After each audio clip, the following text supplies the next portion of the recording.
பெண் என்பவள் பலகீனமானவள் சகோதரர்களே. அந்த பெண்ணுக்கு பலகீனத்திற்கு மேல் பலகீனமாக நோய் வரும்போது, அந்த நோய் வயிற்று சம்பந்தப்பட்ட கேன்சராக இருக்கும்போது, அல்லாஹ் அக்பர், சொல்லி மாள முடியாது. உருகுலைந்து போனார். உருகுலைந்து போன அந்த பெண்மணி ஒரு கிளாஸ் தண்ணீரை தூக்குவதற்கு கூட சிரமப்படுவார். கண்ணால் பார்த்த உண்மை, சொந்தக்கார பெண்மணி, அந்த தண்ணீரை தூக்குவதற்கு கூட அவரால் முடியாது. கீழே கைத்தாங்கலாக இன்னொரு நபர் அந்த தண்ணீரை பிடித்துதான் அவருக்கு அருந்த செய்ய வேண்டும்.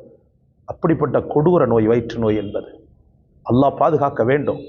இந்த நோய்களிலிருந்து படைத்தவனை தவிர வேறு யாராலும் குணப்படுத்த முடியாது.